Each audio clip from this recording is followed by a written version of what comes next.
دیندار حضرات جو دین کی طرف منسوب سمجھے جاتے ہیں، بار بار میں کہہ رہا ہوں، جو گیٹ اپ سے دیندار لگتے ہیں، ان میں ایک بعض لوگوں میں ایک چیز یہ بھی ہوتی ہے کہ وہ تبلیغ کا موقع نہیں دیکھتے، بے وقت تبلیغ کرتے ہیں، اس کی وجہ سے بھی گڑبڑ ہوتا ہے معاملہ. سمجھ رہے ہیں نا؟ اب اکثر کیا ہوتا ہے، شادی بیاہ میں مجھے بلایا جاتا ہے کہ بھی مفتی صاحب بیان بھی کریں، میں وہاں بیان نہیں کرتا، اکثر میں منع کر دیتا ہوں. میں کہتا ہوں ایک شادی ہال ہے، اس میں لوگ انجوائے کرنے کے لیے آئے ہیں، دولہا بھی ادھر بیٹھا ہوا ہے، دلہن ادھر بیٹھی ہوئی ہے، ادھر لوگ مبارکباد دے رہے ہیں، ادھر انجوائے، ادھر مولانا صاحب جہنم پہ ایک تقریر کرنا شروع کر دیں. یہ عجیب سا ہوتا ہے، یہ مجھے سمجھ میں نہیں آتا، یہ موقع نہیں ہے، یہ مبارکبادی کا موقع ہے. آپ جائیں سیلیبریٹ کریں، بھائی دولہا بھائی بڑی خوشی ہوئی، پہلی شادی ہو گئی آپ کی، ماشاءاللہ بہت خوشی ہوئی آپ سے، ٹھیک ہے نا، بڑا اچھا ماشاءاللہ، کچھ گفٹ دے دیا اس کو یا کچھ دعائیں دے دیں اور لوگ ملے، کھایا پیا، یہ موقع اس چیز کا ہے نا. اب میں نے بعض حضرات کو دیکھا ہے ولیمے کی دعوت میں رو رو کے دعا کرا رہے ہیں، وہ کراتے ہیں، وہ اللہ والے لوگ ہیں، ان کے اخلاص میں کوئی شبہ نہیں ہے، بلکہ میں کہتا ہوں یہ ان کے بہت زیادہ مخلص ہونے کی دلیل ہے کہ ایسی خوشی کی مجلس میں وہ رو رو کے دعا کرا دیتے ہیں، ان کا مطلب بہت اللہ سے گہرا تعلق ہے.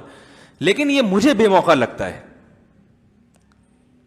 بھائی ختم قرآن کی محفل میں رو کے دعا سمجھ میں آتی ہے، کسی کی میت پہ رو کے دعا سمجھ میں آتی ہے، یا ویسے ہی ہم کہیں دینی مجلس میں بیٹھے ہوئے ہیں تو کسی نے دعا کرا دی، رونا آ گیا، سمجھ میں آتا ہے.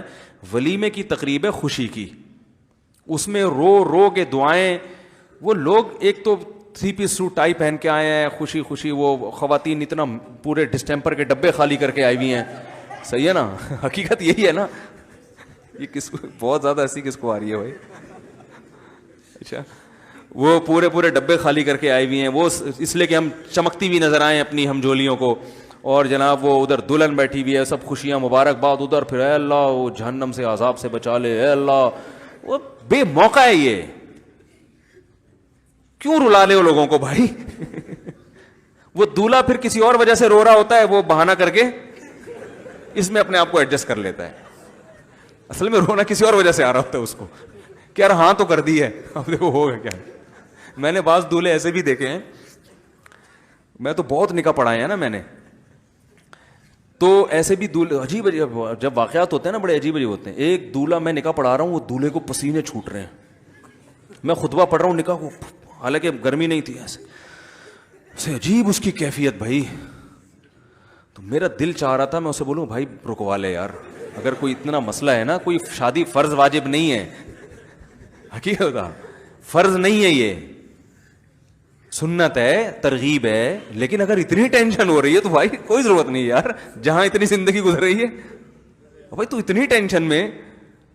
چلو دلہن کو ٹینشن ہو تو سمجھ میں آتا ہے، بیچاری ماں کے گھر سے رخصت ہو رہی ہے، باپ کے گھر سے نیا سسرال مل رہا ہے، کنفیوز ہوتی ہے، پتہ نہیں ساس کیسے نکلے، وہ اس کے پسینے چھوٹ رہے ہوں کو سمجھ میں آتا ہے بھائی تجھے تیرے پسینے کیوں چھوٹ رہے ہیں یار. وہ بیچارہ اتنا گھبرا رہا ہے. میں مجبور تھا پڑھاتا نکاح، کیونکہ مجبور اس لیے تھا کہ لوگ بولیں گے کیا باتیں شروع کر دی. ابھی یہ بھی بے موقع تبلیغ ہو جاتی نا، اگر میں اس کو سمجھاتا بھائی رہنے دو، کینسل کروا دوں تو لوگ مجھے پکڑ کے مارتے کہ میں تو آپ کو کینسل کروانے کے لیے لایا. ہم نے کہا یہ اسی کی ٹینشن ہے، اسی کی ہیڈیک ہے، ہمارا کیا، ہم تو پڑھا کے نکل لیں گے. ہم سے پہلے پوچھتا تو ہم بتا دیتے یار اتنی. تو بے موقع، اب وہ ولیمے کی محفل ہے اس میں ایک، تو پھر اس سے کیا ہوتا ہے، جو لبرل لوگ ہیں نا وہ پھر علماء سے بدگمان ہوتے ہیں، کیا یار یہ ادھر کیا رونا دھونا لگایا ہوا انہوں نے، ٹھیک ہے نا. ایک موقع ہوتا ہے ہر چیز کا، اس میں جیسے میں کہتا ہوں نا میت پہ کھانا، یہ بے موقع ہے نا. وہ میں سنایا تھا نا، وہ یوں کر کے وہ کھا رہے ہیں، کہہ رہے ابھی 1 منٹ رکو، وہ کہہ رہے نہیں وہ عذاب ہو رہا ہے اس کو کھانے دو میں پورا. تو بزمان حال یہی کہہ رہے ہوتے ہیں. تو یہ بڑے بڑے ٹیکنیکل قسم کے فالٹ ہیں ان لوگوں میں جو دین کی طرف منسوب جذباتیت کے ساتھ. اب کیا ہوا ہے کہ ہمارے ساتھ ایک دوست تھے، ماشاءاللہ داڑھی تھی، ہم کہیں ہوٹل میں کھانا کھا رہے تھے تو کھانا کو ٹھیک نہیں تھا، تو ہمارے ان دوست کو آ گیا تھوڑا سا غصہ. تو ہوٹل کے مینیجر کو بولا یار یہ ہم نے اتنے پیسے دیے، آپ نے کیا پکایا ہے؟ تو اس نے یہ لفظ کہہ دیا کہ یار داڑھی رکھ کر آپ مجھ سے اس اسٹائل میں بات کر رہے ہیں. تو انہوں نے فوراً کہا داڑھی کا مذاق کیوں اڑا رہے ہو، داڑھی کی طرف کیوں آئے؟ بھائی کیا ہو گیا اگر اس نے اتنی سی بات کہہ دی کہ بھئی ایک آپ کو حوالہ دے رہا ہے کہ بھئی داڑھی ہے تو تھوڑا غلطی انہی کی تھی جو داڑھی تھی جن کی. بھائی تمیز سے بھی کہا جا سکتا ہے، مینیجر کو بلائیں تھوڑا ایکسکیوز کر لیں. داڑھی والے کو تو بہت میٹھا لہجہ رکھنا پڑتا ہے اپنے عمل سے تاکہ لوگ داڑھی سے مانوس ہوں. وہ کہ اگر بدتمیزی سے بات کرے گا تو اس نے اگر داڑھی کا تانا دیا غلط دیا, نہیں دینا چاہیے. میں نہیں کہہ رہا کہ وہ مینیجر نے صحیح کہا, مینیجر کو یہاں داڑھی کو درمیان میں نہیں لانا چاہیے تھا, لیکن اگر لے آیا ہے تو تھوڑا آپ اس کو یہ وہ اس نے تو آرام سے لایا نا, وہ بدتمیزی تھوڑی کا داڑھی رکھ کر ایسی بات کر رہے, اس نے یہ تھوڑی کہا, اس نے کبھی دیکھیں آپ کی داڑھی ہے اور آپ, وہ داڑھی کے احترام میں کہہ رہا ہے صحیح ہے نا, کیا آپ کی داڑھی ہے, آپ تو سنت رسول ہیں, تو آپ کو تو اچھے اخلاق سے بات کرنی چاہیے. اور وہ مینیجر غلط نہیں کر رہا تھا, وہ یہ کہہ رہا تھا بھائی اگر کھانے میں کوئی اعتراض ہے تو آپ آرام سے بتائیں, میں چینج کر دیتا ہوں, میں دوسرا لے آتا ہوں, یہ کمپلین کر لیتا ہوں, آئندہ انشاءاللہ انسان ہے غلطی ہو جاتی ہے. تو اب انہوں نے جذبات سے اس کو ڈانٹا ہے. جب اس نے یہ کہا کہ بھائی داڑھی آپ رکھ کے سر کر کے بات کر رہا تھا وہ, آپ ایسے اور داڑھی ہے بھائی, داڑھی کی طرف کیوں آ گئے, تو میں نے کہا یہ عجیب مسئلہ ہو گیا. اب میں چپ اس لیے بیٹھا ہوں کہ میں اگر مینیجر کی فیور لوں گا تو پتہ چلا اگلا ہدف میں ہوں گا. تو میں نے کہا ابھی تو موقع, اب یہی بھی ہے نا موقع نہیں ہے, میں نے کہا ابھی جانے دو. لیکن مجھے یہ کہ یار یہ مینیجر پر جو ہے نا داڑھی والوں کا جو اثر جائے گا نا وہ اچھا نہیں جائے گا, اور یہ ویسے ہی لبرل آدمی ہے, بزنس مین آدمی ہے. اب میں ایکسکیوز بھی نہیں کر کیونکہ اپنے ساتھی کا بھی خیال کرنا ہے نا, اس کی موجودگی میں ایکسکیوز کر لیا تو بولے گا یار ہماری انڈی والی جو ہے یہ کیسی انڈی والی ہے, انڈی والی سمجھتے ہیں پشتو میں دوستی کو, یار ہم اس کو لڑ رہے ہیں اور آپ مفتی صاحب آپ اس کو فیور کر رہے ہو. تو میں نے کہا ابھی تو جانے دو. تو جب وہ اٹھ کے باہر گیا ہے نا, وہ ہمارے ساتھی گاڑی کی طرف گیا, میں نے کہا چلے میں ذرا آہستہ آہستہ آ رہا ہوں, کوئی واش روم کا بہانہ کیا. تو جا کے مینیجر سے کہا, میں نے کہا یار تھوڑا سا میں آپ سے سوری کر لیتا ہوں, تھوڑا یہ تھوڑے سے جذباتی ہیں, اتنا بڑا مسئلہ تھا نہیں, بس ان کو کوئی مسئلہ ہوگا گھر میں, کوئی پھڈا وڈا چل رہا ہوگا, کوئی ٹوپی ڈرامہ کر کے ہم نکل لیے وہاں سے. تو یہ بھی ہے کہ اگر بھائی تھوڑا سا وہ اگر غلطی کر رہا ہے, وہ بھی اتنی بڑی غلطی نہیں کر رہا, تو ذرا سا داڑھی کا کہیں لفظ آ گیا تو فوراً داڑھی کی توہین کا کیس بنا کے اس کے اوپر ڈال دیا. گھروں میں ایسا ہوتا ہے. اب دیکھو یا تو پہلے سے 100% اسلام کو سب گھر میں فالو کر رہے ہوں, پھر اگر کوئی اسلام کے خلاف چلے نا تو سختی کریں. جیسے میں لوگوں سے کہتا ہوں بیوی اگر آپ کی پہلے سے پردہ کرتی تھی, اسی بیس پہ آپ نے شادی کی, بعد میں پردہ اتار دیا, تو آپ سختی, آپ کا حق ہے کہ بھائی ہم نے تو تم سے نکاح اس بیس پہ کیا تھا کہ تم پردہ کرو گی, اور پہلے سے تم پردے دار تھی, تمہارا خاندان ایسا تھا, تم نمازی تھی, تم پرہیزگار تھی, ہم نے اسی بیس پہ آپ سے نکاح کیا, اب آپ نے پردہ اتار دیا ہے, تو پھر میٹر گھومنا سمجھ میں آتا ہے نا. لیکن پہلے سے پردہ نہیں کر رہی, وہ آپ کو پتہ ہے لبرل خاتون ہے, خاندان بھی سارا لبرل ہے, موویز بھی دیکھتے ہیں اور یہ سب لائف کو انجوائے کرتے ہیں, شادیوں میں بھی جاتے ہیں, مس گیدرنگ بھی ہوتی ہے, آپ نے سب کچھ سوچتے سمجھتے ہوئے لٹو ایسے ہوئے تھے, آپ نے شادی کر لی.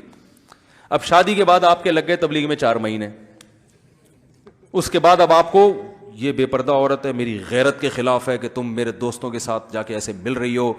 تو بھائی غیرت کے خلاف تھا تو وہ کہے گی نا پھر شادی کیوں کی آپ نے. اب یہاں پر جو بات آپ کی 100% درست ہے, یقیناً غیرت بھی آنی چاہیے جو آ رہی ہے, لیکن اب آپ اس پہ اس بیس پہ ڈنڈا نہیں چلا سکتے, صحیح ہے نا. سختی کریں گے تو وہ بجائے دین کی طرف آنے کے دین سے دور ہوگی, بولے گی بھائی یہ کیا بات ہے, بھائی یہ تو گویا ہمارا جو ایگریمنٹ ہوا تھا اس کے خلاف ہے, یہ ایک قسم کا ایگریمنٹ ہی تھا نا, صراحتاً نہیں تھا, دلالتاً تھا. اب آپ سوائے محبت اور امن شانتی کے علاوہ آپ کے پاس کوئی آپشن نہیں ہے. محبت سے سمجھاتے رہیں, چھوڑ دیں ٹھیک ہے, نہیں تو سمجھانا بھی چھوڑ دیں.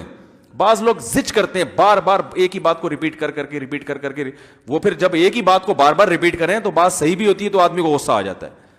اب ایک آدمی کو ایک دفعہ آپ نے سمجھا دی بھائی نماز پڑھا کرو, کہہ کہ شکریہ آپ بہت اچھے مبلغ ہیں, دعا کریں.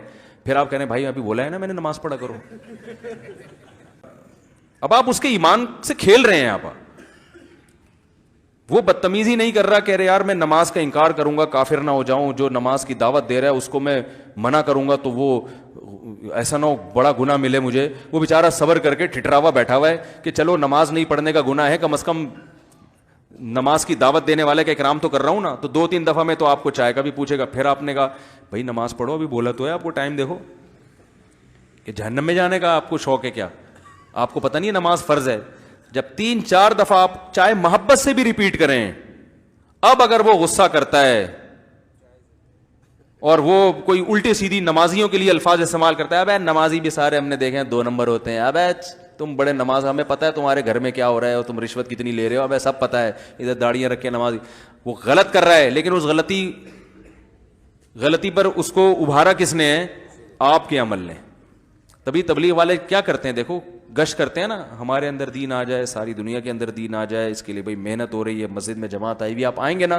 کہتے ہیں ہاں جی ہم آئیں گے انشاءاللہ, ٹھیک ہے. اب یہ نہیں کہ گھر جا کے مغرب کے بعد پوچھ رہے ہیں اسے, آپ نے تو بولا تھا ہم آئیں گے ہیں, ویسے آپ بڑے ایک نمبر بنے پھرتے ہیں, جھوٹ نہیں بولوں گا, اور جناب میں جو ہے وہ اس دن آپ نے سچ پہ بڑی اچھی تقریر بھی کی ہے, اور آپ کے تو کالم چھپتے ہیں اخبار میں, سچ بولو, سچ کے سوا کچھ نہ بولو, اور ادھر آپ نے ہم سے جھوٹ بولا.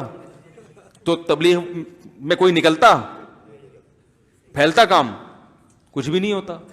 تو جب ایک چیز ہے ایک دفعہ, دو دفعہ, بہت زیادہ 3 دفعہ, بس اس کے بعد اس کو بولنا بھی نہیں ہے, بار بار ایک ہی چیز کو ریپیٹ کریں گے نا, ایک ہی بات بولتے رہیں گے, تو وہ سامنے والا خود بخود اس کے نیگیٹو چلنا شروع ہو جاتا ہے, صحیح ہے نا, مخالف چلنا. تو یہ چیز بھی ہے تبلیغ کا بے موقع غلط استعمال. جو آپ کو بلا نہیں رہا, آپ خامخواہ میں جا کے جو ہے نا اس کے سر پہ مسلط ہو جاؤ. جو آپ کی بات سننا نہیں چاہتا, مائک کھول کھول کے اس کے بھونپو لے کے اس کے کان میں اپنی تبلیغ سنانا شروع کر دو. میں نے جمعے کا باہر کا اسپیکر بند کروایا نا اسی وجہ سے کہ بھائی جو نہیں میری بات سننا چاہتا, میں بھونپو لے کے اس کے کان میں کیوں گھسوں. اب بعض لوگوں نے مجھے کہا بھائی اتنے لوگ جہنم میں جا رہے ہیں, دین کی بات سن لیں گے تو کتنا فائدہ ہوگا. بھائی اس طرح فائدہ نہیں ہوتا. اتفاق کے واقعات ہوتے ہیں کہ اتفاق سے فلاں آدمی کے کان میں حضرت جی کی آواز پڑی, بڑا متاثر ہو کر اسلام قبول کر لیا. ایسے چند ایک واقعات ہوتے ہیں. بھونپو لے کے کسی کے سر پہ کھڑے ہو جائیں جیسے کہ آج کل کر رہے ہیں مسجدوں میں, دیکھو نا ہر وقت مائک بجتا رہے گا, اسپیکر بجتا رہے گا, پروگرام چلتے رہیں گے. وہ لوگ محلے والے پریشان ہو رہے ہیں, سکون نہیں آ رہا لوگوں کو, ایک ٹینشن میں آئے ہوئے ہیں, یار کیا مصیبت کھڑی کر دی ہمارے لیے. اگر آپ ان کو جا کے بولو مائک بند کر رہے ہیں, اللہ کی بات بتا رہے ہیں اور آپ سننے سے انکار کر رہے ہو, اللہ اللہ, اور تجوید کے ساتھ پوری ایسی بات, اللہ اس کے رسول صلی اللہ علیہ وسلم کی باتیں ہم آپ سے کر رہے ہیں, ہم آپ کو نعت سنا رہے ہیں رسول کریم صلی اللہ علیہ وسلم کی, اور آپ اس کو کہہ رہے ہو کہ میں نہیں سننا چاہتا. آپ کا تو ایمان کا کیا بنے گا. تو بیچارہ وہ بہت ہی کوئی پرہیزگار ہوگا تو چپ کے سنتا رہے گا, ورنہ وہ پھر بولے گا, پھر الٹی سیدھی باتیں شروع کر دے گا.